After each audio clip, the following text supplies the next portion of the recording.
Cheesy salted egg na bangus nga pala yung babanatan natin ngayon, tropa. Let's go! Nagpainit na nga pala muna ako dito ng mantika. Tapos ito nga pala yung binili ko sa amin, yung marinated na daing na bangus dito sa Bataan. Boneless na nga rin pala yan, kaya wala na tayong iintinding tinik. Nag-iwan na nga muna pala ako dito ng sibuyas tsaka kamatis habang piniprito natin yung ating daing na bangus. Ito kasi yung tipong gagawin na lang nating sausawan, itatappings na lang natin sa ibabaw ng bangus para mas goods, tropa.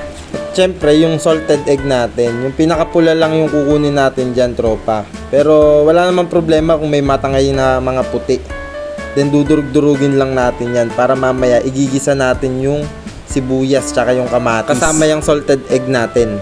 Then medyo tinoasted ko nga pala to kasi mas masarap yung daing na bangus pag medyo toasted.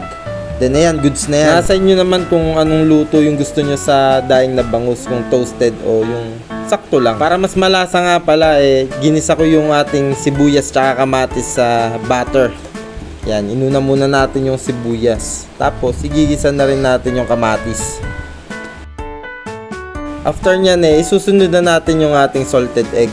Yung minash natin o dinurog natin. Yan, gisa-gisa lang. Pag medyo bumula goods na yan. Then nilagyan ko lang yan ng konting paminta. Wala na nga pala tayo ditong ilalagay na asin o kahit anong pampaalat kasi maalat na yung itlog na pula. Then ayun, goods na yan. Ilalagay na natin sa toppings ng ating daing na bangus. Yan, napaka-quality niyan, tropa. After nyan bubudburan na natin yan ng quick melt. Quick melt nga pala yung ginamit ko. Syempre, para din matunaw yung cheese. Saka natin ilalagay yan sa microwave ng 30 seconds. Pero kung wala naman microwave, madali lang naman yan matunaw yung cheese. Kung pagkayari nyo lutuin yung itlog na pula, ilagay nyo agad yung cheese. Basta quick melt yung gamit nyo. Then yan, goods na yan, tropa. Pwede na natin tong banatan. Alright, let's go!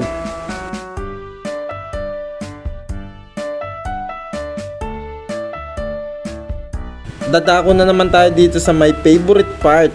Alright, tamang-tama yung pagkakagawa natin ng ating daing na bangus. Pero bago ang lahat, pray muna tayo.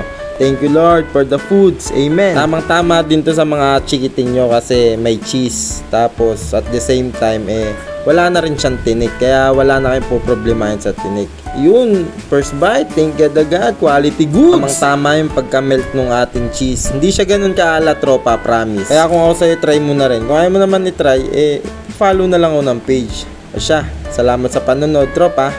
Paalam, bye-bye.